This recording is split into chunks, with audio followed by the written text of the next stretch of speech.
And you can start to feel it hitting your wallet.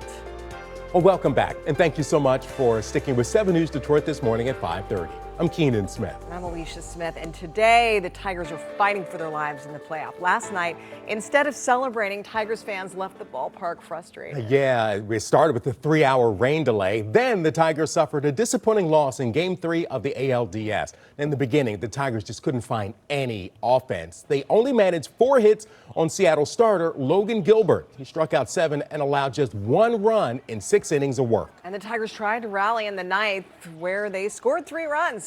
But the Mariners ended the game with a double play and beat the Tigers 8-4.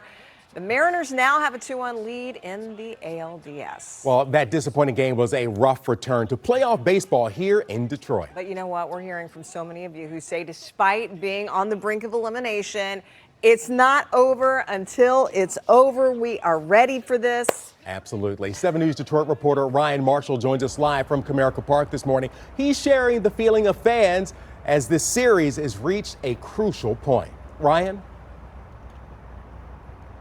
Well, good morning, guys. And yes, there were a lot of mixed feelings from Tigers fans as they walked out of Comerica Park yesterday after that disappointing 8-4 loss in Game 3 of the ALDS against the Seattle Mariners. Many are very, very disappointed, while some others are still cautiously optimistic. We had a chance to talk to some Tigers fans as they were coming out of the ballpark, and they still have hope that things are going to turn around later on today for Game 4. But we're still excited. These guys can do it. I mean, you know, people think, oh, no, they can't do it, they can't do it. These guys can do it. These guys are young. They got to start swinging, clutch swings. This is my second playoff game here, second loss. Starting to give up on the team, I'm not going to lie. But, you know, it's always a great time with our friends. The vibe was really exciting. It was long and kind of sad at the end, but we're still hanging in there hoping something will happen at the last minute. We got to try anything, right? We have to win tomorrow. We win tomorrow, we got scoops in Game 5. That's all you can ask for. And that is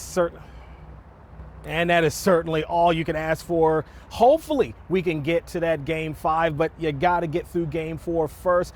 The Tigers fans will have another opportunity to see their team here at Comerica Park at least one more time, and if they can get it done, then they'll push that to a Game 5. First pitch today will be 3:08 p.m., and hopefully a lot of people will have some smiles as they come out of Comerica Park later on today. We're here live just outside of Comerica Park in downtown Detroit. I'm Ryan Marshall for 7 News Detroit this morning. I hope they have smiles after today's game, and I hope they have a lot of smiles after all the action goes back to Seattle for that determinative Game 5, if the Tigers can take care of business today. Now, as Ryan mentioned, just a reminder, the Tigers will take on the Mariners again this afternoon at Comerica Park. First pitch is at 3:08. The doors will open 2 hours before the game. But even before then, there's a lot of fun. A block party will kick off at noon outside the ballpark near Witherell Street. There'll be Little Caesars food trucks, beer on tap, and of course, Tigers